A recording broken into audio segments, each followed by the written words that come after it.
ప్రేమ కలిగిన మా తండ్రి, పరిశుద్ధుడైన మా ప్రభువా, ఈ ఘనమైన శ్రేష్టమైన ప్రస్తుతమైన పావన నామమునకు స్తుతులు చెల్లిస్తున్నాం మా తండ్రి. మహోన్నతుడు, మహాగణుడు, ఆకాశములు మహాకాశములు పట్టజాలని గొప్ప దేవుడు, సైన్యములు గొప్ప దేవుడు యెహోవా, నీకు సాటైన వారు సమానమైన వారు ఎవరు లేడు మా తండ్రి. అసమానుడు, అద్భుతుడు, అనుసుడు తండ్రి, రాజుల రాజు, ప్రభుల ప్రభు అయినటువంటి దేవుడు, సైన్యాధికారి మా తండ్రికి స్తోత్రాలు చెల్లిస్తున్నాం మా ప్రభువా. పాపులను ప్రేమించి మీ ప్రభు చేత రక్షించి బిడ్డలుగా స్వీకరించి సన్నిధి భాగ్యం అనుగ్రహించిన ఆయన మిమ్మల్ని స్తుతించి కొనియాడే కృపణించినందుకై స్తోత్రాలైన జగత్ పునాది వేయబడకు చెప్పి క్రీస్తులో మిమ్మల్ని ఏర్పాటు చేసుకున్నారు కనుక స్తోత్రములు చెల్లిస్తున్నాం మా తండ్రి. మిమ్మల్ని మహిమపరిచే భాగ్యమును, మిమ్మల్ని కీర్తించే భాగ్యమును మాకు అనుగ్రహించినందుకై స్తోత్రాలు చెల్లిస్తున్నాం. ఈ దినం మా ప్రభువాలైన మరి సన్నిధిలో వంటేల నాయన మరి వీటిలో కీర్తి నాయన మరి జరగడానికి మరి మీరు ఈ దాసుని ప్రేరేపించి మా ప్రభువా ఈ యొక్క నాయన మరి కోరికను ప్రారంభించుకోవడానికి మీరు కృపను అనుగ్రహించినందుకై స్తోత్రాలు చెల్లిస్తున్నాం మా తండ్రి. మరి నాయన ఈ కోరిక కొరకై మీ దాసులు జోసఫ్ అను నుంచి మమ్మల్ని నడిపించారు. అందుబట్టి స్తోత్రాలు చెల్లిస్తున్నాం నాయన. ఇంతదానికి నాయన పాటల ద్వారా మిమ్మల్ని కీర్తించి మహిమపరిచే కృపణించినందుకై స్తోత్రాలు నాయన. ఎక్కడ ఇద్దరు కుడి ముందులో వారి మధ్య ఉంటారని చెప్పిన దేవుడు మా తండ్రి. ఇద్దరి కంటే ముగ్గురి కంటే ఎక్కువగా మా ప్రభావం మీకు సన్నిధి చేరువచ్చుంటుండగా మీరు మా మధ్యలో ఉన్నారు. మా పాటల ద్వారా కీర్తన ద్వారా మీరు నాయన మరి మహిమ పొందినందుకై స్తోత్రాలు చెల్లిస్తున్నాం మా తండ్రి. ఇంకా మా ప్రియులు అనేకులు రావాల్సినది మా ప్రభువా, మార్గం ప్రత్యక్షం నడిపించండి. వాతావరణం అనుకూలం ఉన్నది ఆయన కొంతమంది నాయన మరి ఆసక్తితో మీ సన్నిధికి ముందుగా చేరువచ్చారు. స్తోత్రం చెల్లిస్తున్నాం ఆయన. ఇంకా రావాల్సిన మా బిడ్డలను నడిపించండి, సహాయం చేయమని. మరి ఈ సమయంలో మీ పక్షం నుంచి వాక్యం చెప్పి దాసులు కూడా మీరు బలపరచమని మహిమా ఘనత ప్రభావం నీకు ఆరోపిస్తూ మా రక్షకుడు మా ప్రభువైన యేసుక్రీస్తు పరిశుద్ధ నామమున ప్రార్థన చేసి దినమనంతో వేడుకుంటున్నాం తండ్రి. ఆమేన్. చెల్లి వచ్చిన వారికి అందరికీ మరొకసారి వందనములు చూపిస్తున్నాం. చాలా షార్ట్ నోటీస్లో మనం ఆర్గనైజ్ చేసుకున్నాం. ఈరోజు సెలవు ఉంటుంది, అందరూ ఇంట్లో ఉంటారు. కాసేపు మందిరంలో దేవుని సన్నిధిలో వాక్యం నేర్చుకుంటూ గడుపుదాం, పాటలు నేర్చుకుంటూ గడుపుదామని ఉద్దేశం వచ్చి జోసఫ్ అని అడిగితే ఇమీడియట్గా అన్న రెడీ చేస్తాను వస్తాను. Very short notice. Thank you అన్న, వెరీ షార్ట్ నోటీస్ మన మధ్య ఉండడానికి. అన్న Christian assembly asbestos colony Kukatpally దగ్గర సంఘంలో అన్న సంగతిగా అక్కడ యవనస్తులను సంఘాన్ని చూసుకుంటూ ఉన్నారు. నేను అక్కడికి వెళ్ళడానికి దేవుడు నాకు కూడా అవకాశం ఇచ్చారు. ఈరోజు మన మధ్య అన్న ఉన్నందుకు చాలా వందనాలన్న, థ్యాంక్స్. ఇంకా కొంతమంది రావాలా, వస్తున్నారు. Will be joining shortly. And ఈ సమయాన్ని అన్నకి హ్యాండ్ ఓవర్ చేస్తాను. మనకి 1 అవర్ టైం, 1 అవర్ టైం 12:15 దాకా తీసుకోవచ్చు. 12:15 తర్వాత మళ్ళీ రాజు యాక్టివిటీ క్విజ్, తర్వాత games 45 minutes will do that. 45 నిమిషాలు అది అయిన తర్వాత ఓకేనా రాజు, 45 minutes will do that activity. తర్వాత 1 o'clockకి మనం లంచ్ బ్రేక్ తీసుకొని 1 to 2 లంచ్ చేసిన తర్వాత మళ్ళీ 2 నుంచి 2:15 దాకా 2:30 దాకా సింగింగ్ ఉంటుంది. దాని తర్వాత మళ్ళీ ఒక చిన్న యాక్టివిటీ ఉంటుంది, క్విజ్ కానీ యాక్టివిటీ. తర్వాత మళ్ళీ ఇంకొక 1 అవర్ సెషన్ అన్నతోటి ఉంటుంది. By around 4-4:30 we will disperse. That is our activity today. ఈ సమయాన్ని నేను అన్నకి అప్పగిస్తాను. అన్న ప్లీజ్.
Halo.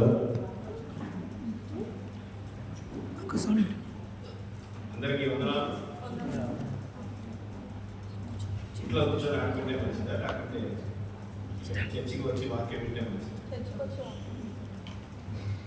ఇలా చెప్పడం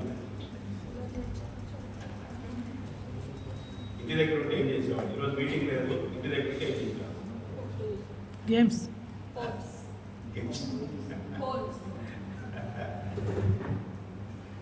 మీరు చెప్పట్లేదు. ఇంటి దగ్గర ఉంటే ఏం చేసేవాడు. మీటింగ్ లేకపోతే హోంవర్క్ ఎంతసేపు చేస్తారు.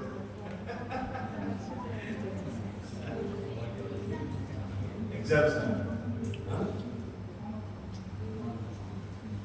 చాలా మార్నింగ్ బైబిల్ చదివిన వాళ్ళే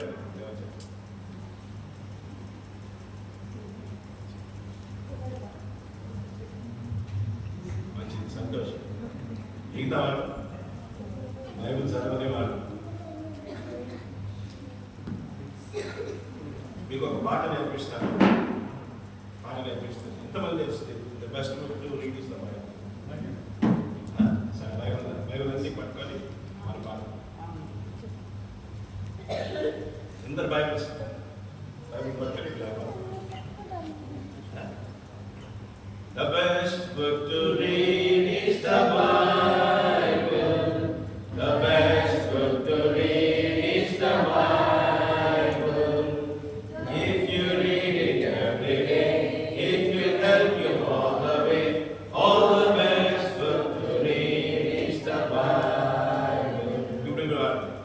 The best book to read is the Bible. The best book to read is the Bible. If you read it every day, it will help you all the way. Oh, the best book to read is the Bible. दुनिया में सबसे प्यारा पुस्तक Bible. दुनिया में सबसे प्यारा पुस्तक बाइबल. रोज पढ़ना चाहिए, हमको पुष्टि मिलती है. ओ दुनिया में सबसे प्यारा पुस्तक बाइबल. पठिंप श्रेष्ठ ग्रंथము బైబిల్. పఠింప శ్రేష్ఠ గ్రంథము బైబిల్. అనుదినం పఠించిన ప్రేమతోడ నడుపును. ఓ పఠింప శ్రేష్ఠ గ్రంథము బైబిల్. వచ్చేసిందా? మీరు ఈ పాట చాలా మంచిది. ఇప్పుడు పాడుకుంటూ ఉంటే మనకు చాలా పేరు. నా పేరు జోసఫ్. నేను ఇంటర్మీడియట్ చదువుతున్నప్పుడు 1921 నిన్నటి దినాల నాది పుట్టుకరోజు, ఆత్మీయ పుట్టుకరోజు. ఆగస్టు 26వ తారీఖు 1981 నేను యేసు ప్రభుని సొంత రక్షకుడిగా స్వీకరించాను. అప్పటి నుంచి ఇప్పుడు దాకా దేవుడు నన్ను కాపాడుతూ అన్ని విధాలా సహాయం చేస్తూ ఆత్మీయంగా ఎదుగుతూ ఆయన నమ్మదగిన వాడని నా జీవితంలో నిరూపించాడు. అర్థమైందా? సో మీరు కూడా చిన్న వయసులో యేసు ప్రభువుని నమ్ముకొని మీ యవ్వన జీవితాన్ని ప్రభుకి సమర్పించి ప్రభు నా మహిమాత్మై ఈ యొక్క సంఘం యొక్క క్షేమ నిమిత్తమై మనము ప్రయాసపడాలని దేవుడు మనల్ని మరి ఈ దినాన ఈ యొక్క కూడిక ద్వారా హెచ్చరిస్తూ ఉంటున్నాడు. మీకు బైబిల్లో తెలిసిన కొంతమంది యవనస్తులు పేర్లు చెప్పగలరా?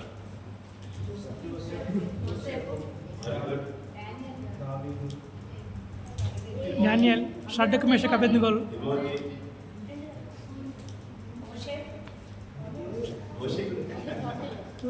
మోషే ఏ వయసులో సేవకు వచ్చాడు? 80 సంవత్సరాలు అప్పుడు వచ్చాడు కదా. సమయంలో ఎందుకు మరీ చిన్న ఉన్నప్పుడు పాలు విడిచాడంటే 8 సంవత్సరాల వయసు, దాదాపు 2-3 సంవత్సరాలు కదా. 2-3 సంవత్సరాలు అప్పుడే వాళ్ళ అమ్మ చర్చికి తీసుకొని వచ్చింది. ఏం చేశాడు అప్పుడు? ప్రార్థించు. అక్కడే వాడు దేవునికి మొక్కెను, అంటే ఇంగ్లీష్లో వర్షిప్ అని కదా, ఆరాధన చేశాను. 3 సంవత్సరాల వయసులో మీరు దేవుని ఆరాధన చేసిన అనుభవం ఉన్నదా?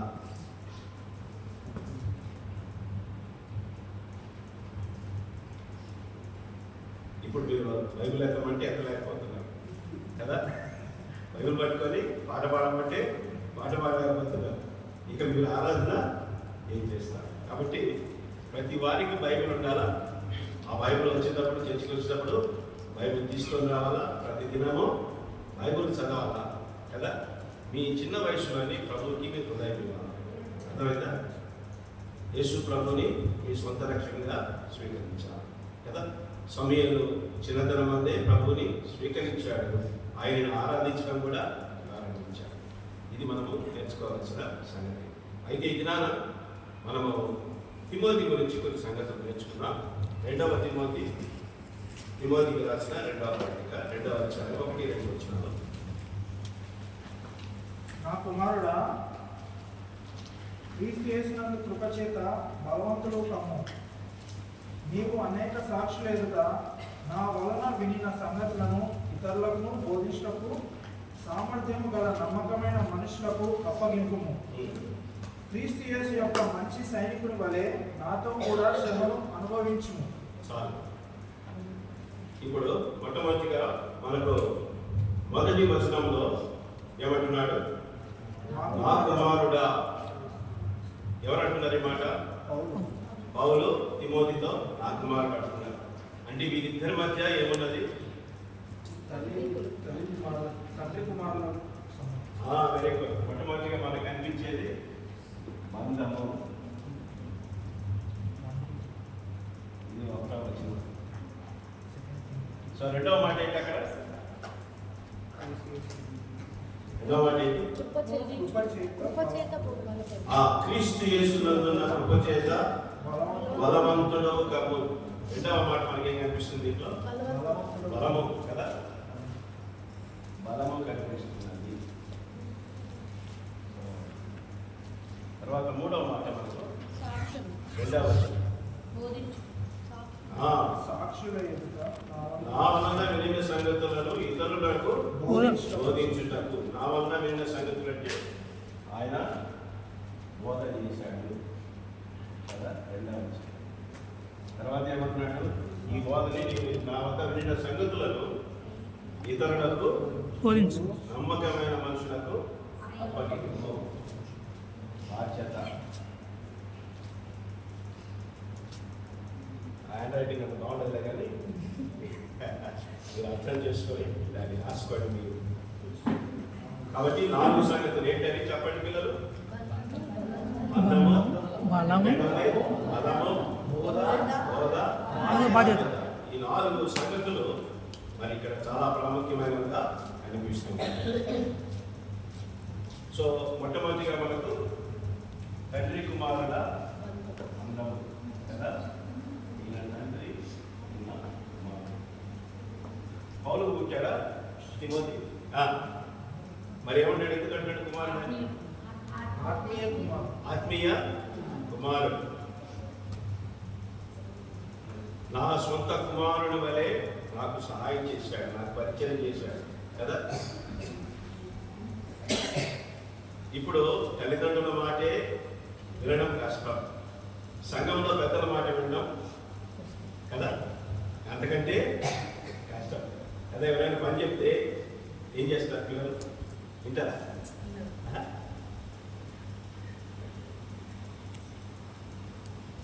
మమ్మీ ఏదైనా పని చెప్తే ఏమంటారు? అవునా? చాలా వచ్చాడు. మీ మమ్మీ వచ్చిందా అడుగుదా?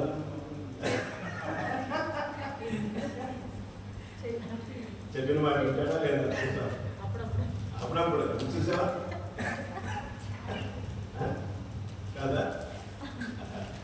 చిన్నప్పుడు మా బాబుని గాడి స్కూట్ అంటే ఆల్ ద టైం అనేవాడు, జాబ్ వైజ్ స్కూట్ అంటే సమ్ టైం అనేవాడు కదా. మనకి ఇష్టమైతే ఆ పని చేస్తాం, లేకుంటే మానేస్తాం కదా. కాబట్టి ఇక్కడ పౌలు వృద్ధుడు కదా, పౌలు పెద్దవాడైపోయాడు. ఆయనకి సహాయం చేయడానికి ఇక్కడ తిమోతి చాలా కష్టపడుతున్నట్టుగా మనం చూస్తాం. చూడండి, ఫిలిప్పీయులకు రాసిన పత్రిక 2వ అధ్యాయంలో ఇక్కడ మనం స్పష్టంగా చెప్తూ ఉంటున్నాడు. ఫిలిప్పీలకు రాసిన పత్రిక 2వ అధ్యాయం.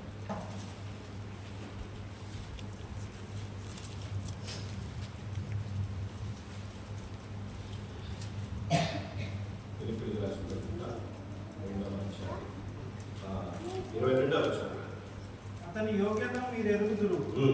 తండ్రికి కుమారుడు ఎలాగో సేవ చేయనో అలాగే అతడు నాతో కూడా సువార్త వ్యాపకం నిమిత్తము సేవ చేశాను. చాలు చూసారా, తండ్రికి కుమారుడు ఎలాగో సేవ చేయను అలాగే అతడు నాతో కూడా సువార్త వ్యాపకం నిమిత్తం సేవ చేశాను. చూసారా, నిజానికి తిమోతికి తండ్రి పౌలు కాదు కదా. మనం మామూలుగా అంకుల్ అని పిలుస్తాం. మన చర్చెస్లో ఎవరైనా మన తండ్రి గారి వాళ్ళని అంకుల్ అని పిలుస్తాం కదా. అంకుల్ ఎక్కడ కలుస్తాడు? చర్చిలో కలుస్తాడు. ఏదైనా పని చెప్తే అంతవరకే కదా. కానీ ఇక్కడ తిమోతి పౌలుతో పాటు ఉంటూ ఆయనకు అన్ని రకాల సేవలు చేస్తూ ఉన్నాడు. ఇక్కడ మీరు గమనించండి, పౌలు దగ్గర నుంచి పారిపోయిన ఒక యవనస్తుడు ఉన్నాడు. మీకు గుర్తుందా? మార్క్. ఎవరు? పౌలు దగ్గర నుంచి పారిపోయిన ఒక యవనస్తుడు.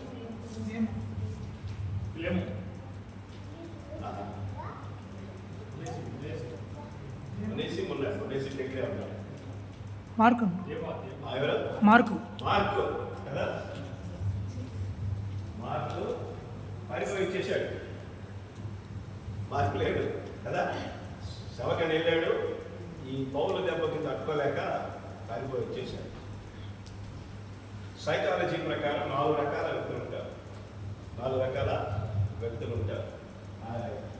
ఒకటేమో సాంగ్విన్ అంటారు, టెంపరమెంట్స్.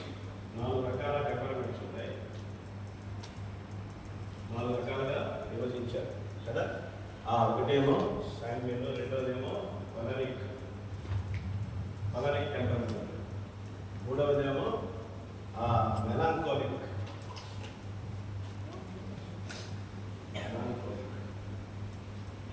నాలుగవది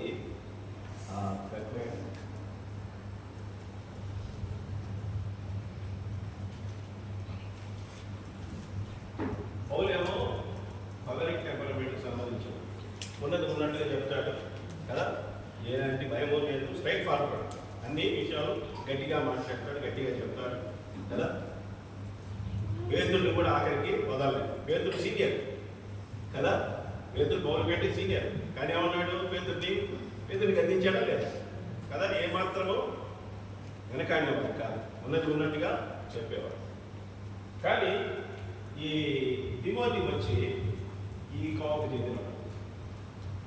తిమోతి క్యారెక్టర్ మీరు చదివారా? కాస్త చిగ్గు, కాస్త భయము కదా. ఇలాంటి మరి నేచరు తిమోతికి. ఈ రెండు కలవాలంటే చాలా కష్టమే. ఇలాంటి వ్యక్తి దగ్గర ఉండి పనిచేయాలంటే చాలా కష్టం కదా. కానీ తిమోతి ఆయనని అర్థం చేసుకొని, ఆయన ఆలోచనని, ఆయన ప్రవర్తనని, ఆయన స్వభావాన్ని అర్థం చేసుకొని ఆయన దగ్గర ఉండాలంటే చాలా కష్టం కదా. పిల్లలు చాలామంది ఇసుకుంటుంటారు కదా. డాడీ మమ్మీ చెప్తే ఇసుకుంటారు, డాడీ చెప్తే ఇసుక్కుంటారు. ఈయన ఎప్పుడు ఇంతే, ఈమె ఎప్పుడు ఇంతే అంటారా లేదా? తలపుతున్నాడు బాగా.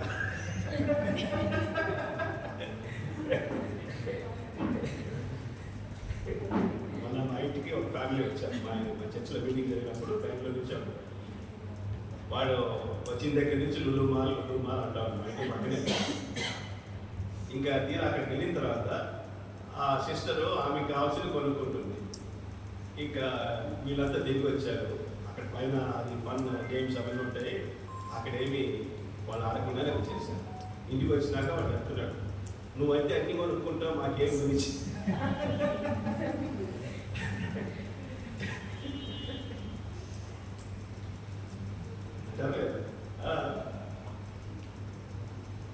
కనుక తండ్రి యొక్క స్వభావం, తండ్రి యొక్క అనుభవం వేరు, పిల్లల యొక్క అనుభవము వేరు కదా. ఒకసారి ఒక తల్లి ఒక అబ్బాయి కొడుకుని ఏమంటుందంటే, ఆ గుంట ఉంది, అక్కడ నీళ్లు ఉన్నాయి, ఆ నీళ్ళలో దూకితే పిల్లవాడు చచ్చిపోతాడు. తల్లి అంటుందంట దూకరా దూకరా అంటుందంట. దూకితే ఏమవుతాడు? ఏంటమ్మా నువ్వు తల్లివేనా? ఏమన్నా దేవుందా? పిల్లవాడు దాంట్లో దూకితే చచ్చిపోతాడని ఆయన చుట్టుపక్కల అంతా అన్నారు. అవేమన్నా తెలుసా? నేను దూకద్దురా అంటే ఏం చేస్తాడు? ఇప్పుడు రివర్స్ సైకాలజీ యూజ్ చేయాలి. కాబట్టి దూకురా అంటే ఏం చేస్తాడు? ఇది ఎక్కడి నుంచి వచ్చింది ఈ స్వభావం? ఈ స్వభావం ఎక్కడి నుంచి వచ్చింది? ఆదా దగ్గర నుంచి వచ్చింది.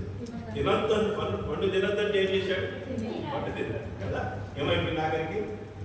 వారు మరణించారు కదా, చనిపోయారు. ఆత్మీయంగా చనిపోయిన స్థితి మనకు కనుక ఈ రెండు స్వభావాలు ఏమాత్రం ఎక్కడే కానీ కలిసేవి కాదు.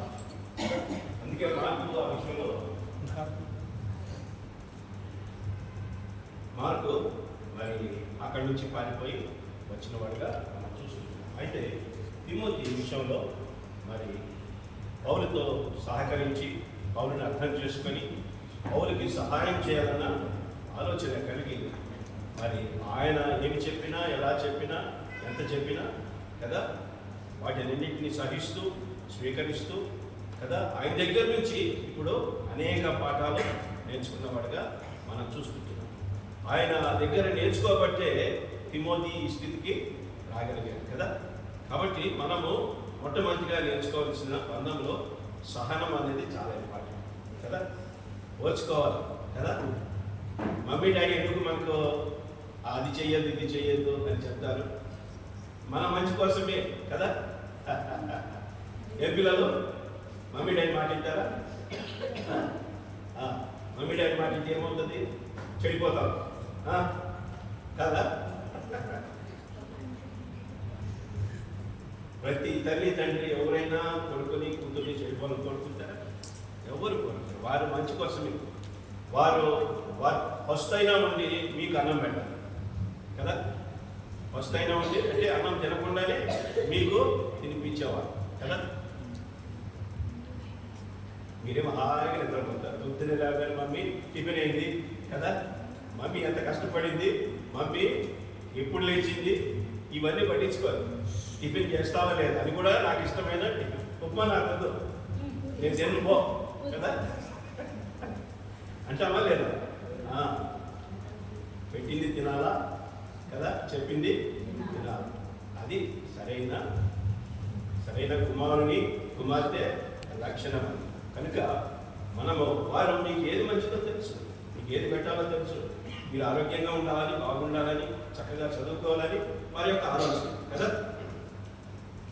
పౌలు యొక్క అనుభవం లేదు, తిమోతి యొక్క అనుభవం లేదు కదా. ఈయన వృద్ధుడు చాలా అనుభవం కలిగిన వాడు. తిమోతి ఇంకా అనుభవం కావాలి కదా. అయితే ఈ అనుభవం అంతా సంపాదించాలంటే ఆయనతో కలిసి ఉన్నప్పుడే అది సాధ్యం. మార్కు పారిపోయాడు. మార్కు అప్పటిదాకా ఏం నేర్చుకోలేదు, తర్వాత నేర్చుకున్నాడు కదా. కాబట్టి ఈ తండ్రి కుమారుల బంధము చాలా ప్రాముఖ్యమైనదిగా మనం చూసుకుంటున్నాం. తిమోతి అంటే అర్థం ఏంటి? దేవునికి ప్రియుడు. దేవునికి ప్రియుడు. ఏదో ఒకటి ప్రియుడు లేకుంటే కనపరిచేవాడు.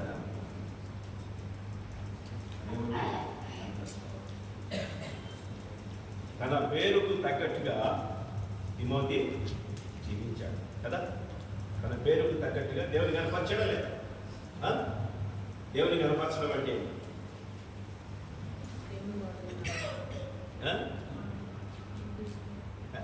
దేవుని ఎలా కనపరిచాడు? దేవుని పాటలు నడవడం అంతే. దేవుని మాట వినడం కదా, సహవాసంలో క్రమంగా రావడం కదా, అన్ని సంగతులు నేర్చుకోవడం, సహాయం చేయడం, ఇవన్నీ తిమోతి నేర్చుకున్నాడు. కాబట్టి దేవుణ్ణి కనపరిచిన వాడిగా మనం చూస్తాం. చూడండి, ఎఫ్సీలకు రాసిన పత్రిక 6వ అధ్యాయంలో కొన్ని సంగతులు అక్కడ చూద్దాం. ఎఫ్సీలకు రాసిన పత్రిక తల్లిదండ్రులు పిల్లలకి మధ్య ఉన్న సంగతి ఇక్కడ మనం చూస్తున్నాం. 6వ అధ్యాయం 1 నుంచి 3 వచనాలు చదవండి. పిల్లలారా, ప్రభునందు మీ తల్లిదండ్రులకు విధేయులయుండుడి, ఉమ్. ఇది ధర్మమే. నీకు మేలు కలుగునట్లు నీ తండ్రిని తల్లిని సన్మానింపుము, అప్పుడు నీవు భూమి మీద దీర్ఘాయుష్మంతుడవవుదు. ఇది వాగ్దానంతో కూడిన ఆజ్ఞలలో మొదటిది. ఇక్కడ చాలు చాలు. ఇక్కడ పిల్లలకి ఏం చెప్తున్నాడు? మొట్టమొదటిగా పిల్లలారా, పిల్లలారా అంటే మీరు పిల్లలైనా ఏమున్నది? పిల్లలకి ఏం చెప్పాలి? ఏం చేయాలంట? ఏం చేయాలంట? తల్లిదండ్రులకు విధేయులయుండుడి.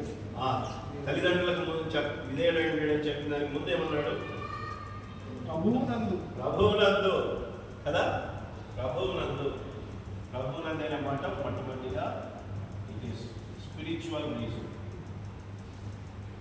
ప్రభువుని బట్టి ప్రభువునందు మీరు తల్లిదండ్రులకు లోబడి ఉంది. తర్వాత ఏమన్నాడు? ఇది ధర్మమే. ఇది ధర్మమే అంటే అర్థమైంది. ధర్మమే ఇంగ్లీష్లో ఏముంది? It is right, but this is right. అంటే అది చాయిసా? నా ఇష్టమైతే లోపడతాను, ఇష్టం లేకపోతే ఎదిరిస్తాను, ఇంతేనా? ఫర్ దిస్ ఈజ్ రైట్ అంటే అర్థమైంది. ఇది ధర్మమే. ధర్మం అంటే అర్థమైంది. ధర్మము అంటే అర్థమైంది.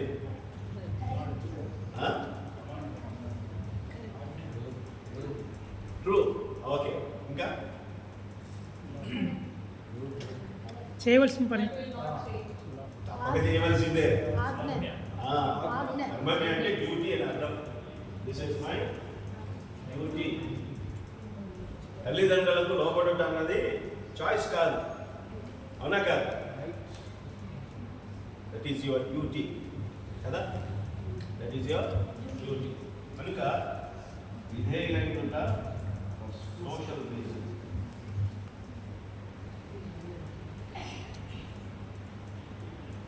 ఒకటి ప్రభువును బట్టి, ఇంకొకటి మన సోషల్ రీజన్ బట్టి. మూడవది మనం గమనించినట్లయితే మేలు కలుగునట్లు. నీకు మేలు కలుగునట్లు. ఇంగ్లీష్లో అది లాస్ట్లో పెట్టాడు.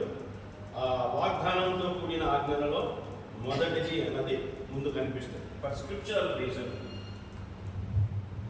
For scriptural reason. ఎందుకు లోపడాలా? వాగ్దానంతో కూడిన ఆజ్ఞలలో మొదటిది. For scriptural reason we have to obey parents. కదా, ఫస్ట్ ఫర్ స్పిరిచువల్ రీజన్, రెండవది ఫర్ సోషల్ రీజన్, మూడవది ఫర్ స్క్రిప్చురల్ రీజన్. వాక్యమును బట్టి కదా మీరు వాక్యం చదవకపోతే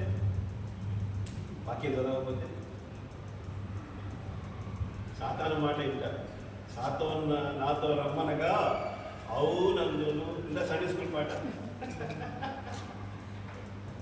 యేసు ప్రభు నాతో రమ్మంటే కాదందును. సాతాను మంచిగా గేమ్స్ ఆడిపిస్తాడు కదా, అవునా కదా? గేమ్స్ బాగుంటాయి, సాతాను గేమ్స్ చాలా బాగుంటాయి కదా. పోకీమాన్ బాగుంటుందా లేదా? హ్యారీ పాటర్ బాగుంటుందా లేదా?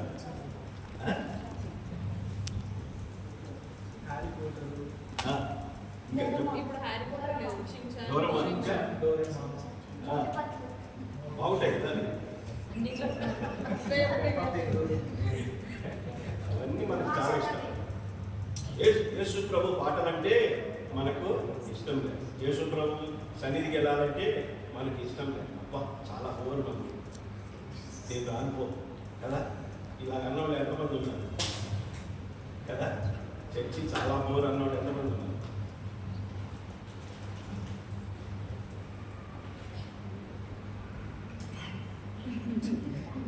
చెప్పలే. కనుక దేవుని వాక్యము చదివితే దేవుడు మనకు తన ఆసక్తిని కదా మన హృదయాల్లో పెడతాడు. కాబట్టి వాక్యమును బట్టి మనము మరి తల్లిదండ్రులకు విద్యాలి. ఆఖరిగా మనం చూస్తే నీకు మేలు కలుగునట్లు ఫర్ సెక్యూరిటీ రీజన్.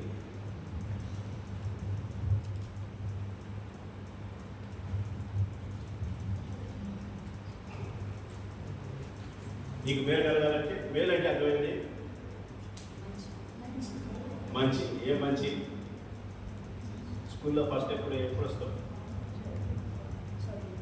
మమ్మీ చదువుకోమని చెప్తుంది కదా. నువ్వు చదువుకోకపోతే నీకు మేలు కలగదు కదా. నీకు మంచి మార్కులు రాదు, మంచి ఉద్యోగము రాదు కదా. చదువు సరిగ్గా లేకపోతే ఉద్యోగం సరిగ్గా రాదు కదా. ఎవరు తప్పది? మమ్మీ తప్ప, డాడీ తప్ప? నా భార్య ఒక కాలేజీలో పనిచేస్తుంది. ఆ కాలేజీలో దాదాపు 1.5 లక్షల నుంచి 2 లక్షల ఫీజు. కానీ ఎక్కువ ఇప్పుడు ఆటో డ్రైవర్లు వాళ్ళకి ఎంత వస్తుంది కొంచెం, కానీ ఏదో అప్పో సొప్పో చేసి వారు నా పిల్లలు మంచిగా చదువుకోవాలా అని చెప్పి వారు పిల్లల్ని ఆ మంచి స్కూల్స్లో, మంచి కాలేజెస్లో జాయిన్ చేస్తున్నారు. ఎందుకని? బాగా చదువుకోవాలి. వారు ఎంతో కష్టపడుతున్నారు. ఏదో ఒక రకంగా నా కొడుకులు, నా కూతుర్లు చక్కగా చదువుకోవాలని వారు ప్రయాసపడుతున్నారు. అది మీరు అర్థం చేసుకోవాలి కదా. అది మీరు అర్థం చేసుకున్నప్పుడే తల్లిదండ్రులకు విధేయులై, దేవునికి విధేయులై జీవిస్తున్నప్పుడు మనకు మేలు, మంచి భవిష్యత్తు ఉంటుంది. ఆత్మీయంగా ఉంటుంది కదా, భౌతికంగా కూడా ఉన్నారు. కాబట్టి ఈ 4 సంగతులు మనసులో పెడతారు. చెప్పండి ఒకసారి. ఈ 4 spiritual reason,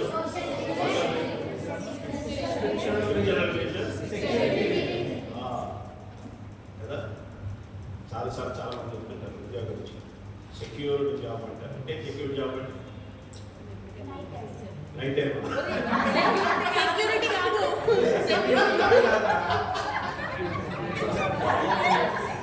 security job.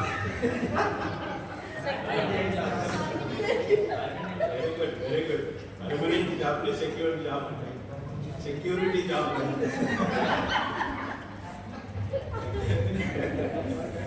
Security job అంటే గవర్నమెంట్ లేకపోతే పర్మనెంట్ జాబ్ అని అర్థం వస్తుంది. కనుక మనకు మంచి భవిష్యత్తు కావాలంటే ఏం చేయాలి? పిల్లలు మంచిగా చదువుకోవాలంటే కదా మనము తల్లిదండ్రుల మాట చెప్పింది చేయాలా, పెట్టింది తినాలి. అబ్బాయి నాకు ఇష్టం లేదు, నేను తినను పో, ఇలా ఉంటే ఏమవుతుంది? చెప్పలు పడతాయా కదా. ఎంతో మంది లేని వాళ్ళు ఉన్నారు కదా. పొద్దున్నే నీకు పెట్టిన టిఫిన్ చాలా మందికి లేదు. రాత్రి పూట అన్నము కదా, కూర తినేవాళ్ళు చాలా మంది ఉన్నారు. లేని వాళ్ళు కదా, వాళ్ళు ఏం చేస్తున్నారు? వారి ప్రభువుని స్తుతించి ఇచ్చిన దాన్ని బట్టి నీకు వందనాలు ప్రభు అని చెప్పి తినేటి వాళ్ళు చాలా మంది ఉన్నారు. కానీ నీకు ఫ్రెష్గా వేడివేడిగా మమ్మీ అన్నీ చేసి పెడుతున్నప్పుడు నువ్వు ఇంకెంతగా ప్రభుని స్తుతించావు కదా. కాబట్టి యేసు ప్రభు నేర్పిన ప్రార్థనలో ఏముంటుంది? ఫుడ్ విషయం. మానుదిన ఆహారం నేను మాకు దయచేయండి. అనుదిన ఆహారము నేను మాకు దయచేయు కదా. కాబట్టి మనము దేవుడు ఏది ఇచ్చినా కానీ దానిని కృతజ్ఞతాపూర్వకంగా స్తుతులు చెల్లించి మనము వాటిని ఇస్తాం. కాబట్టి ఈ యొక్క తిమోతి ఎలాగో ఉన్నాడు. పౌలుతో పాటు కుమారుడుగా ఎలాంటి కుమారుడుగా ఉన్నాడో మనం చూస్తాం. చూడండి, నిజమైన కుమారుడు. 1 తిమోతి 1:8. విశ్వాసమును బట్టి నా నిజమైన కుమారుడగు తిమోతికి శుభము చెప్పి. ఎలాంటి కుమారుడు అంట? నిజమైన అక్కడేమో కుమారుడు అన్నట్టు ఇక్కడే ఉన్నాడు. నిజమైన విశ్వాసమును బట్టి నా నిజమైన కుమారుడు కదా.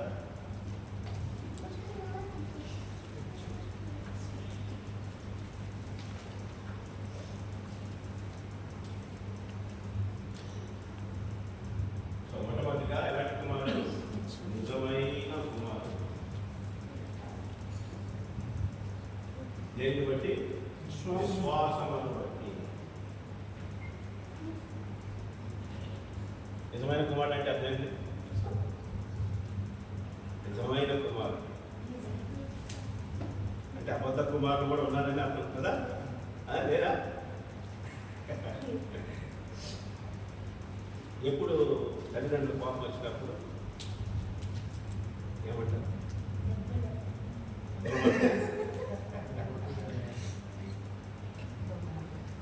కొన్నిసార్లు మేము ఎప్పుడైనా మా ఇంటికి మేము లేట్గా వస్తే మా ఫాదర్ గెట్ అవుట్ అనేవాడు. వెళ్ళిపో, నువ్వు నువ్వు నా మాట ఏం లేదు, గెట్ అవుట్. కొన్నిసార్లు మేము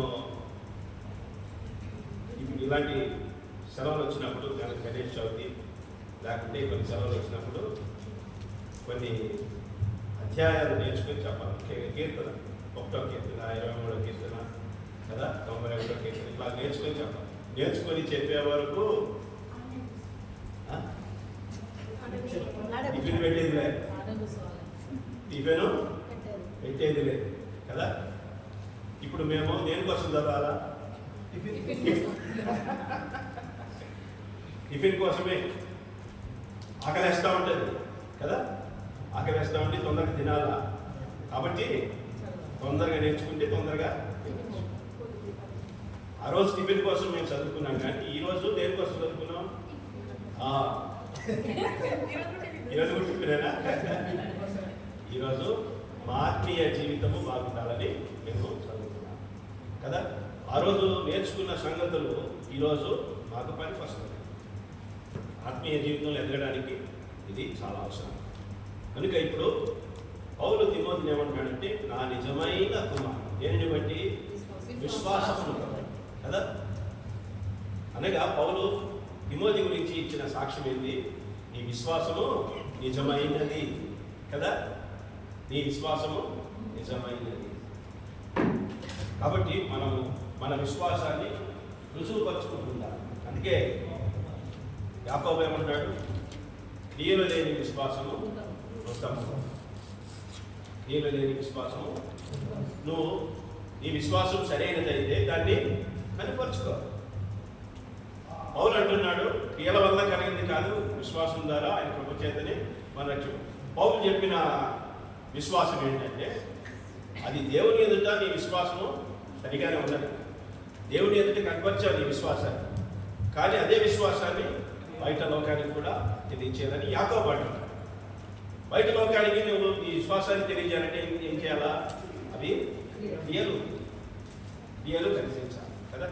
క్రియారూపకంగా నువ్వు దాన్ని రుజువుపరచుకోవాలి లోకానికి. అది వాళ్ళు చెప్తున్నారు. సరే మట్టుకో, ఇక్కడ మనం చూస్తున్నాం విశ్వాసము అంటే ఇంగ్లీష్లో ఏమంటారు? ఫెయిత్. దీన్ని ఒక సహోదరుడు ఏమన్నాడంటే పర్సెక్ట్ ఆల్.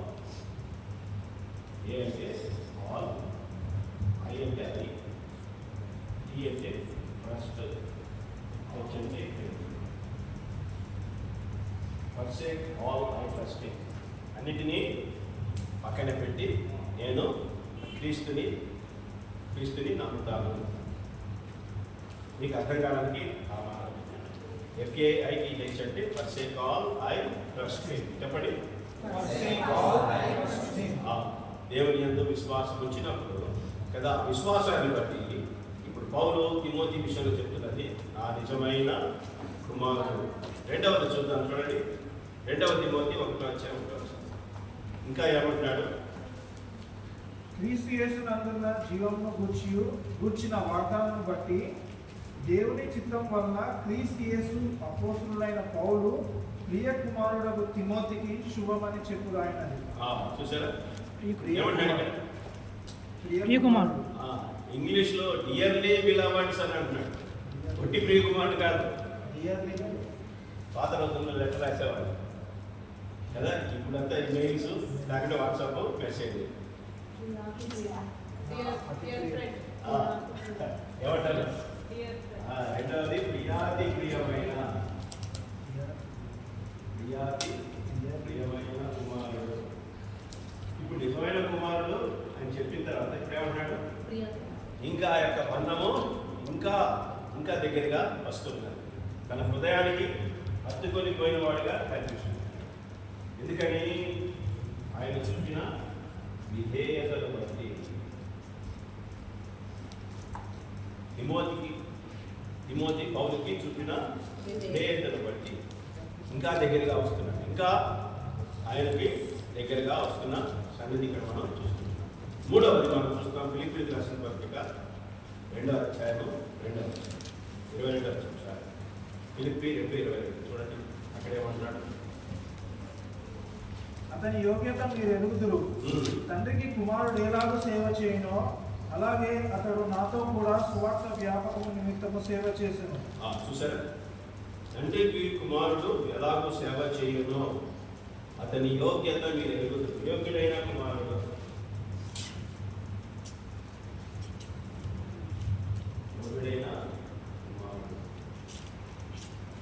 దేనిని బట్టి? విధిని బట్టి, చేసిన పనిని బట్టి, పరిచయం బట్టి. సో విశ్వాసమును బట్టి నిజమైన కుమారుడు, విధేయతను బట్టి క్రియాతీతమైన కుమారుడు, విధిని బట్టి అతను యోగ్యుడైన కుమారుడు. చూసారా? సో తిమోతి తన విశ్వాసాన్ని కనపరుస్తున్నాడు, తన విధేయతని కనపరుస్తున్నాడు, తన విధిని కూడా నిర్వర్తిస్తున్నవాడుగా మనం చూస్తుంటాం కదా. మనము అంటే ఇక్కడ తిమోతి పౌలు చెప్పిన దానిని ఏది విసుక్కోకుండా చేస్తూ ఉన్నాడు. ఆయన్ని అంటి పెట్టుకుని ఉన్నాడు. పెద్ద ఆయన, ముసలాయన, ఎక్కడైనా పడిపోతాడేమో కదా, ఎక్కడైనా దెబ్బ తగులుతుందేమో కదా. ఈయనకి అవసరమైన ప్రతి పనిని, ప్రతి అవసరతను తిమోతి చూసుకుంటూ ఉన్నాడు. సొంత కుమారుడు కాదు కదా. ఈరోజు సొంత కుమారుడు ఎక్కడ పెడుతున్నారు తల్లిదండ్రుల్ని?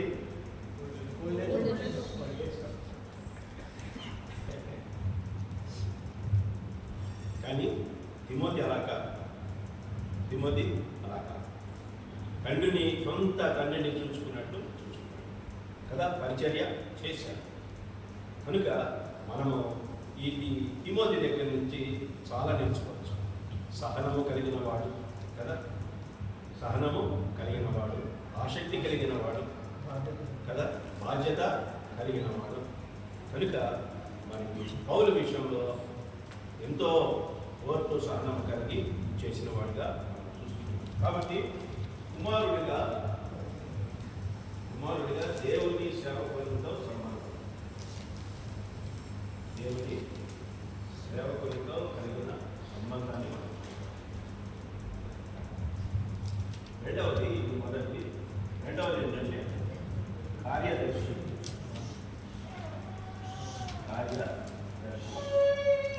కుమారుడు, రెండవది కార్యదర్శి, దేవుని సేవతో సంబంధం.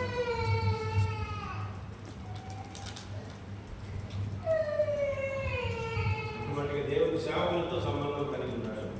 రెండవది దేవుని సేవతో సంబంధము కలిగిన వాడిగా మనం చూస్తాం. రోమా 16:20 చూడండి.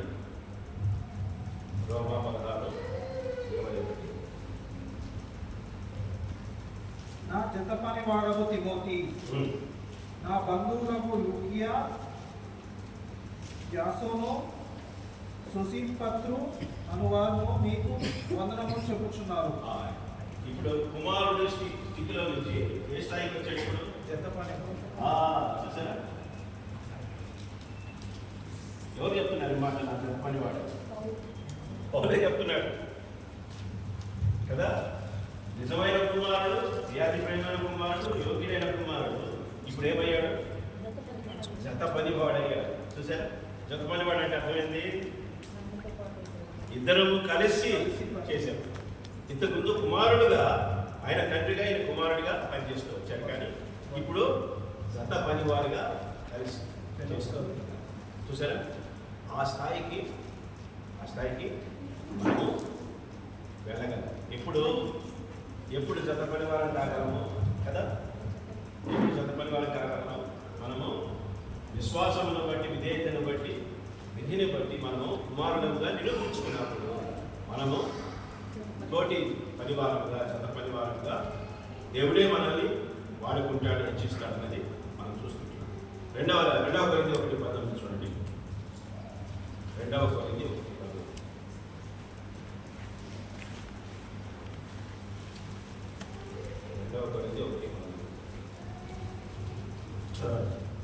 యవనస్తులు పిల్లలు చదవడం. మా చేత అనగా నా చేతను సిల్వాను చేతను తిమోతి చేతను మీలో ప్రకటింపబడిన దేవుని కుమారుడు యేసుక్రీస్తు అవునని చెప్పి కాదను వాడై ఉండలేదు కానీ ఆయన అవునను వాడై ఉన్నాడు.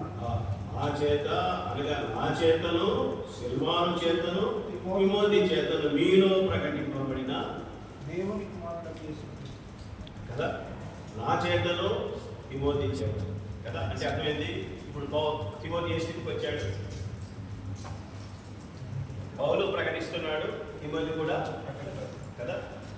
జత ప్రసంగి లేకపోతే తోటి ప్రసంగి.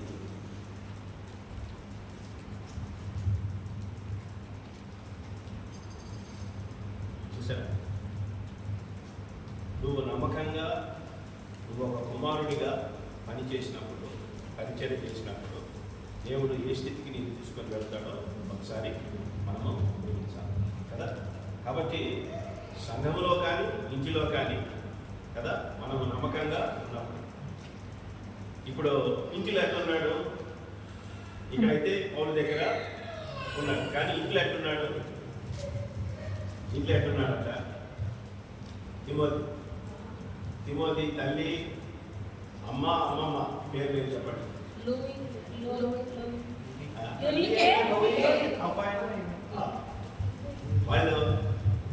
వాళ్ళు ఏం చేశారు? తిమోతికి దేవుని వాక్యాన్ని నేర్పించారు. ఇప్పుడు నేను మీకు చెప్పింది నేను ఏంటంటే నేర్పించగలరా? నేర్పించలేదు కదా. ఇంటి దగ్గర నమ్మకంగా బిహేవ్గా ఉన్నాడు కదా. ఇంట్లో గెలిచి రచ్చగలవని సాగుతుంది కదా. ఇంట గెలిచి రచ్చగలవ కదా.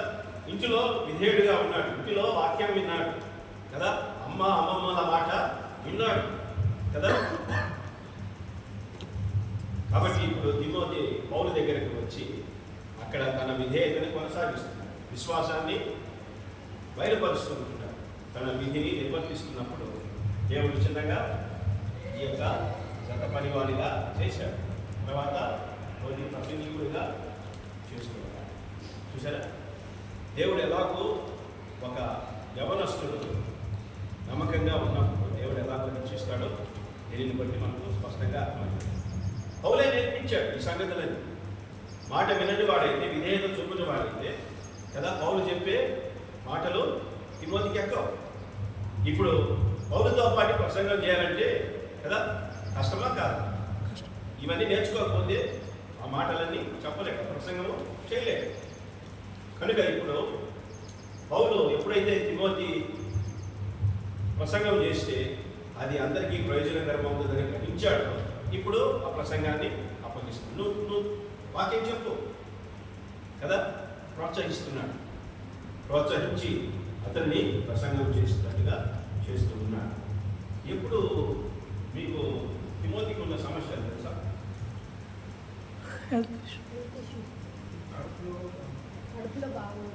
ఆరోగ్య సమస్య,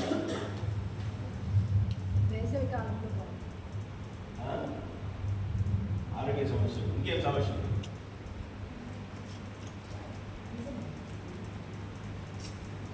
పౌలు తిమోతికి ఏదన్నా పని చెప్తే ఇష్టం లేకపోతే ఏమంటాడు? బా కడుపు నొప్పిగా ఉంది కదా. అన్నా కాదు, మనకి ఇష్టం లేకపోతే ఏమంటాం? ఇష్టం లేకపోతే ఏమంటాం? పెద్దవాళ్ళు కూడా చెప్తారు కదా. జలుబు, చిన్న జలుబు, కొంచెం జ్వరం వస్తే ఆఫీస్కి వెళ్తామా లేదా? అదే జలుబు, అదే దగ్గు, లేకుంటే అదే జ్వరం వస్తే చర్చికి వస్తామా? చర్చికి కూడా వస్తామా? రాము. చూసారా తేడా? చూసారా? చిన్న జలుబు, చిన్న జ్వరం వస్తే డ్యూటీకి వెళ్తాం, ఎందుకంటే లీవ్స్ లేవు. చర్చికి అయితే మనము రుమ్మా కొడతాం కదా. అదే జలుబు, అదే జ్వరం ఉంటే చర్చికి రుమ్మా కదా. కడుపు జబ్బు ఉన్నది, ఆరోగ్య సమస్య ఉన్నది, అయినా కానీ ఎప్పుడే కానీ పౌలు పరిచయం చేసే విషయంలో ఎక్కడే కానీ రుమాలు లేవు, ఎక్కడే కానీ సాకులు చెప్పలేవు కదా. సాకులు చెప్పిన వారు కాదు. ఇంకొక సమస్య ఉంది, మానసిక సమస్య. మానసిక సమస్య. చూడండి మనకి కొరింది 16 చూడండి. 1 కొరింథీ 16. కాబట్టి సోదరులారా, అట్టి వారికి పనిలో సహాయం చేయొచ్చు ప్రయాసపడుచు ఉండు వారికందరికీ మీరు విధేయులై ఉండవలనని మిమ్మల్ని బతకాలు కొనుచున్నాను. స్టెఫను, పర్మానోతు, అకాయికు అను వారు వచ్చినందున సంతోషించుచున్నాను. మీరు లేని కొడుతను మీరు నాకు తీర్చి నా ఆత్మకును మీ ఆత్మకును సుఖము కలగజేసిరి కనుక అట్టి వారిని సన్మానించుడి.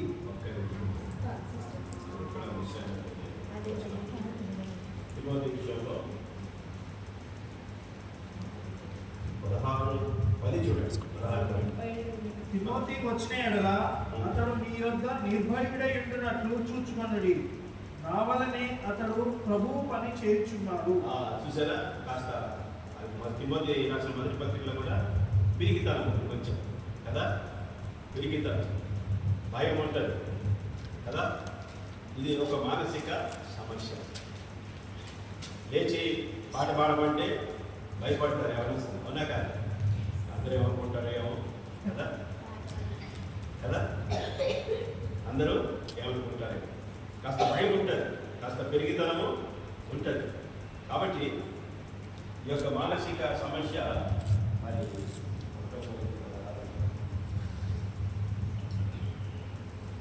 దీనిని అధిగమించాలి. ఈ పెరిగితనాన్ని ప్రసంగం చేయాలంటే ధైర్యం కావాలి. అందులో పౌలు దగ్గర కూర్చొని, పౌలు పక్కనే ఉంటాడు.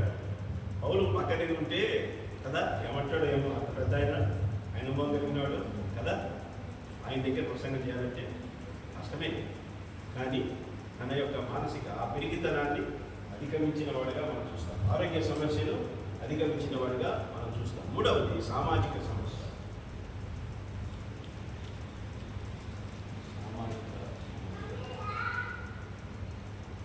సోషల్ ప్రాబ్లం కదా, అందరితో కలిసి తిరగలేడు. 1 తిమోతి 4:12 చూడండి.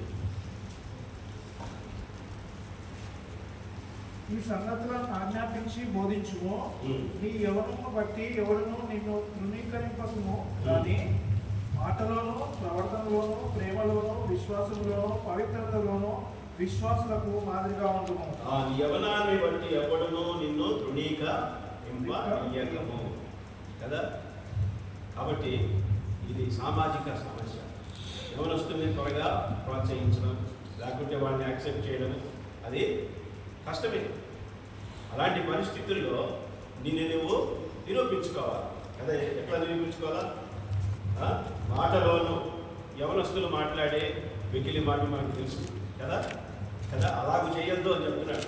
మాటలోను, ప్రవర్తనలోను ఆవేశం ఎక్కువ, ఆలోచన తక్కువ యవనస్తులు కదా. తొందరగా చెప్పకముందే ఒక కర్ణాటక సామెత ఒకటి ఉంది. అది నాకు ఆ మాట కరెక్ట్గా గుర్తులేదు, కానీ ఆ స్టోరీ, దాని వెనక స్టోరీ గుర్తుంది. ఒక పనివాడు ఉన్నాడు. ఆ పనివాడు నమ్మకస్తుడు. ఒకరోజు భార్యాభర్తలు ఇరువురు రాత్రి పూట మనము మన సుబ్బయ్యని పలాని చోటికి పంపించాలా అని చెప్పి వాళ్ళు మాట్లాడుకుంటున్నారు. ఈ సుబ్బయ్య ఏం చేశాడు? ఆ మాట విన్నాడు. భార్యాభర్తలు మాట్లాడుకోవడం, ఈ వ్యక్తి సుబ్బయ్యని వాళ్ళు పలాని చోటికి పంపించాలని అనుకోవడం విన్నాడు. విని వీళ్ళు పొద్దున్న లేచే లోపల వెళ్ళిపోయాడు. పొద్దున్న లేచే లోపల వెళ్ళిపోయాడు. వీళ్ళంతా పొద్దున్న లేచి ఎక్కడ పోయాడు వీడు సుబ్బయ్య అని చెప్పి వెతుకుతూ ఉన్నారు. ఎక్కడా కనిపించడే. వీడేమో ఊరికి చేరుకున్నాడు. వాడు ఎక్కడ పంపించాలనుకున్నా అక్కడ చేరుకున్నాడు. ఎందుకు పోయాడు? అది ఏం లే, ఏ పని కోసం వాడిని పంపించాలనుకున్నా అదేం లే. అక్కడ పోయి ఏం చేస్తాడు? అక్కడ పోయి ఏం చేస్తాడు? అది ఆ మాట కనుక ఉన్న పద్ధతి. కాబట్టి చాలాసార్లు మనము ప్రవర్తన విషయంలో మనము సరిగా ఉండటం లేదు కదా. యవనస్తులు వారి యొక్క ప్రవర్తన ఆవేశం ఎక్కువ, ఆలోచన తక్కువ అని మనం చూస్తున్నాం. మూడవది ప్రేమలోను, తర్వాత విశ్వాసంలోను పవిత్రతలోను విశ్వాసులకు మాదిరిగా ఉండు. కనుక ఈ యొక్క తిమోతి ఈ ఆరోగ్య సమస్యను అధిగమించాడు. ఎప్పుడే కానీ నాకు కడుపు నొప్పి, నేను చేయలేను కదా, నేను రాలేను అని చెప్పిన వాడు కాదు కదా. మానసిక సమస్య, తర్వాత సామాజిక సమస్యలన్నీ అధిగమించి కదా విశ్వాసులకు మాదిరిగా ఉంటూ సంఘం యొక్క విషయంలో జాగ్రత్తగా మరి కలిగి మన యొక్క సాక్ష్యాన్ని కాపాడుకుంటూ మరి దేవుని నామహిమార్థమై ఆయన జీవించిన వాడుగా, పనిచేసిన వాడుగా మనం చూస్తున్నాం. కనుక మన కుమారులుగా దేవుని సేవకులతో మన సంబంధం ఎలా ఉన్నది, ఒక కార్యదర్శిగా దేవుని సేవతో మన సంబంధం ఎలా ఉన్నది. మూడవది ఆపరి. చూసారా, ఇప్పుడు సంఘానికి పెద్ద అయిపోయింది. కుమారుడిగా ఉన్నాడు, కార్యదర్శి లేక పనివాడుగా ఉన్నాడు, ఇప్పుడు సంఘానికి ఆపరిగా ఉంటున్నాడు. చూసారా ఈ దశలన్నీ ఎలా మారుతున్నాయి కదా. ఇది ఒక దినముతో వచ్చేది కాదు, ఒక్కసారి మాటింటే వచ్చేది కాదు కదా. పిల్లలు వినండి, ఒకరోజు మాటింటే నాకు చెప్పినట్టు కొన్నిసార్లు వింటాను, కొన్నిసార్లు అంతే కదా. అట్టుంటే నువ్వు పెద్దవాడు అయినాక నీకు మేలు కలుగుతుందా? కాదు కదా. ఎప్పుడు చెప్పిన మాట ఎప్పుడు మాట ఎనకూడదు చెప్పండి. ఇది బాగుంటుంది కదా. ఎప్పుడు మాట ఎనకూడదు. ఎప్పుడు మనము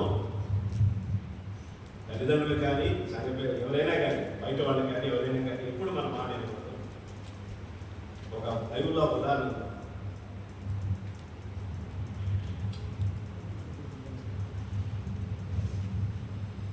మనం చట్టానికి లోపడాలి. ప్రభుత్వం పెట్టిన చట్టాలన్నిటికీ లోపడాలి, పెద్దలకి లోపడాలి, అందరికీ లోపడాలి. కానీ లోపడకూడని సమయము ఎప్పుడు? వాక్య విరుద్ధంగా ఉన్నప్పుడు, వాక్యానికి విరుద్ధంగా ఉన్నప్పుడు. Very good. అది ఉదాహరణ చెప్పగలరా? షాట్రకు మెషక పెద్ద. Very good. Shadrach Meshach Abednego ఎప్పుడు ఆ యొక్క రాజు ఆజ్ఞను తృణీకరించారు? అక్కడ ఒక ప్రతిమ పెట్టి కదా, మీరు దాన్ని పూజించండి అని అన్నప్పుడు ఏమన్నారు? మేము పూజిస్తాం కదా, మేము పూజించాం.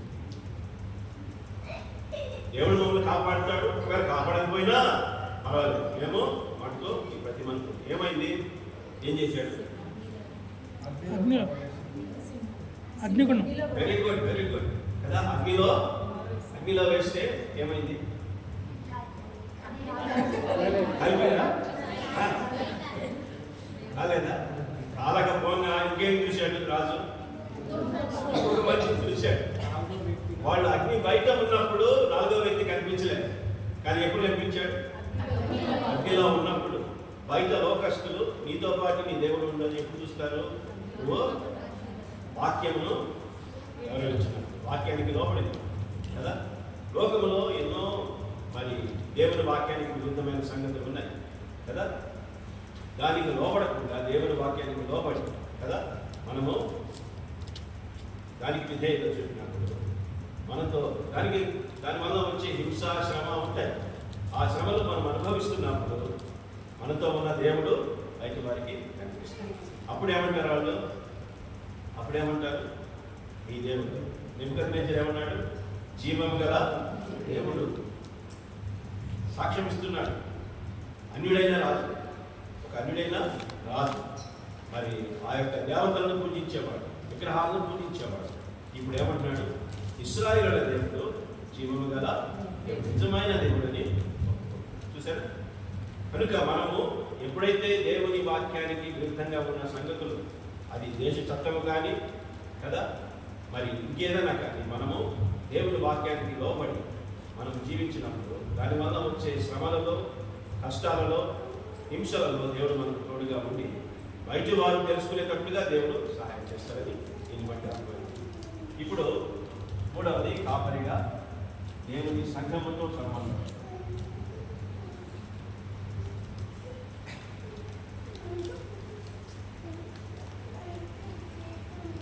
దేవుని సేవకులతో సంబంధం ఉంది, దేవుని సేవతో సంబంధం ఉంది, దేవుని సంఘంతో కూడా సంబంధం కలిగేవాడుగా మనం చూస్తున్నాం.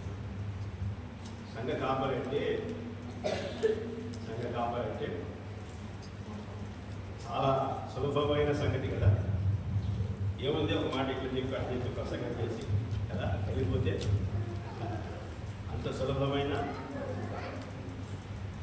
మోషే ఎంతమందిని నడిపించాడు ఐగుప్తు నుంచి? ఎంతమంది? 20 lakhs. ఇస్రాయేల్ ఎంతమంది ఐగుప్తు నుంచి బయటకు వచ్చినారు? కాల్వ 6 లక్షలు. కాల్బలం 6 లక్షలు. కాల్బలం అంటే అర్థం ఏంటి? సైనిక్. గ్రౌండ్ ఫోర్స్ అని అర్థం. ఏ ఫోర్స్ కాదు, గ్రౌండ్ ఫోర్స్ కదా. ఖాళీ నడక కదా. 6 లక్షల మంది, 6 lakhs. మిగతా వారి భార్యలు, పిల్లలు, వాళ్ళ తల్లిదండ్రులు మొత్తం కలిపి దాదాపు 20 లక్షలు. దాదాపు 20 లక్షలు. ఇప్పుడు 20 లక్షల మందికి పొద్దున్నే టిఫిన్ పెట్టాలి.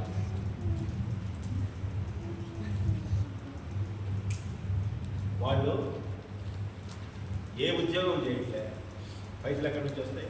టిఫిన్ పెట్టాలంటే పైసలు కావాలి. ఏ పంట పండించలేదు, ఏ పంట లేదు, ఏ పైసా లేదు. ఇప్పుడు ఎక్కడి నుంచి తెచ్చి పెట్టాలి? ఎవరు బాధ్యత? మోషే. నువ్వు మమ్మల్ని అక్కడి నుంచి తీసుకొచ్చావు కదా, మాకు ఇప్పుడు మా టిఫిన్ ఎవరు పెడతారు అని అంటే ఇప్పుడు ఏం చేయాలా?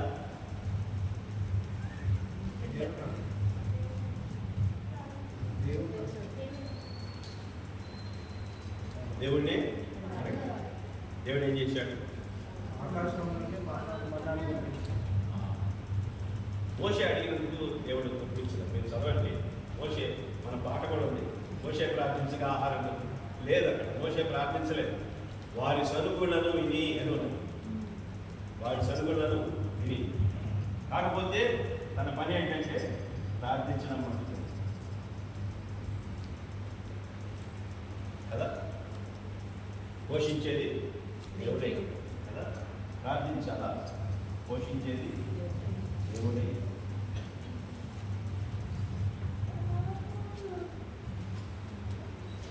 కనుక ఈ 20 లక్షల మందికి కదా పొద్దున టిఫిన్ ఒక ప్లేట్ ఇడ్లీ వేసుకున్నాం. ప్లేట్ ఇడ్లీ ఎంత ఇప్పుడు? 50 రూపాయలు, యావరేజ్ కదా. ఇస్రాయేల్ రాజన్న బాబులు వాళ్ళు బాగా తింటారు కదా, వాళ్ళు బాగా తింటారు. కనీసం 50 రూపాయలన్నా అది మనకే. వాళ్ళని లెక్కేసుకుంటే దాదాపు 1,200 అవుతుంది కదా.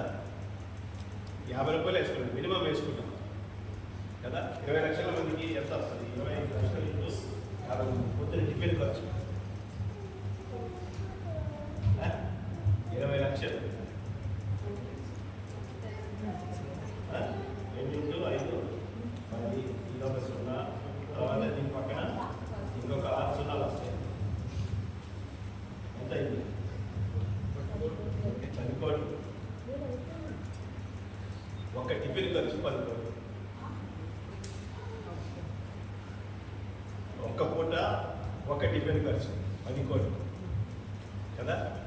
ఇంకా భోజనం వేసుకోండి కదా. లంచ్ డిన్నర్, లంచ్ డిన్నర్ 20 కోట్లు.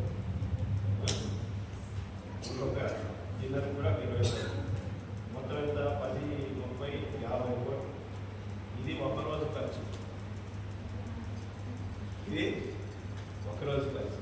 ఎవరిచ్చారు? ఎవరు భరించారు? ఏ గవర్నమెంట్ భరించింది? పైగా దేవుడు మీరు పని చేసుకోవడానికి చెప్పడం లేదు కదా. ఉచితంగా దేవుడు వారికి అనుగ్రహించిన ఆహారం పోషించాడు. 40 సంవత్సరాలు పోషించాడు. వారి చొక్కా ఇప్పుడు మనం సంవత్సరానికి ఎన్ని చొక్కాలు కొంటాం? సంవత్సరానికి ఎన్ని చొక్కాలు కొంటాం? 10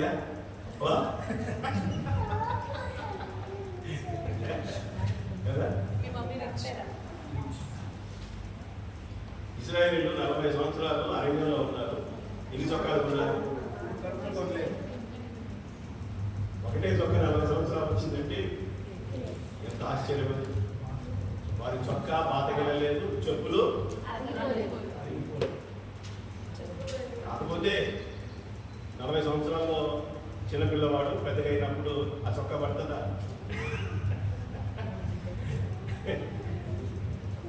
కానీ ఆ వయసుకు వచ్చిన వాళ్ళ చొక్కాలు కదా యవనస్తులకి సరిపోయింది. ఆ చొక్కాలన్నీ కొత్తగా ఉన్నాయి, ఏమి మాసిపోయినట్టుగా అక్కడ అనిపించింది. పాతకెళ్ళేది అర్థం అదే, అన్నీ వేసుకున్న కొత్తగా కొనినప్పుడు చొక్కా ఎట్టిందో తర్వాత కూడా ఎక్కడే కానీ వారికి ఏది తక్కువ కాకుండా చేశారు. కనుక కాపరి యొక్క పని చాలా రిస్క్తో కూడింది. అందరి అవసరాలు తీర్చేస్తారు. ఆనాడు అది భౌతిక అవసరాలు, కానీ ఈనాడు ఆత్మీయ అవసరాలు తీర్చాలి కదా.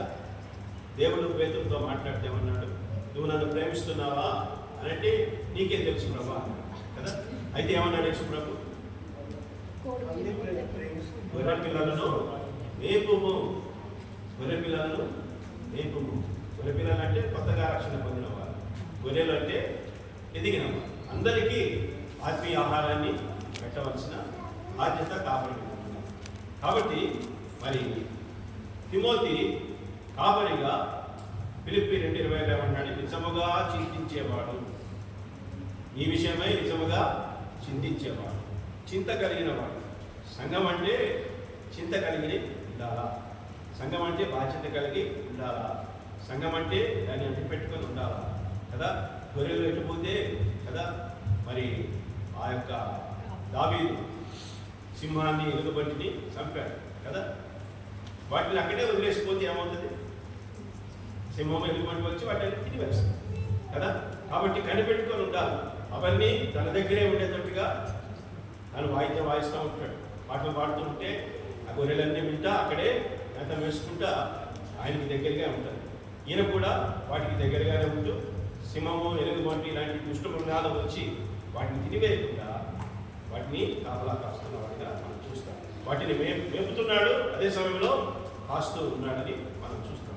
కాపరి యొక్క పని చాలా ఇది ఎఫెసస్ సంఘంకి సంబంధించిన మరి సంగతి. కానీ తీతు పత్రికలో మీరు చూస్తే క్రేతులో తీతును వదిలేసి వచ్చాడు. అక్కడ క్రేతులు ఎట్లాంటి వాడు తెలుసా? ఈ తర్వాత చదవండి, టైం అయిపోయింది. కానీ క్రేతులో వాళ్ళు ఎట్లాంటి వాడు తెలుసా? మీరు చదివిస్తాను, మీరు ఎందుకని మంచిది కదా. క్రేతులు 12:1 తీతుకు రాసిన పత్రిక 1:12. వారిలో ఒకడు అనగా వారి సొంత ప్రవక్తలలో ఒకటి ఇట్లా నేను ప్రేతీలు ఎల్లప్పుడూ అబద్ధికులను దుష్ట మృగములను సోమరులకు తిండిపోతున్నై ఉన్నారు.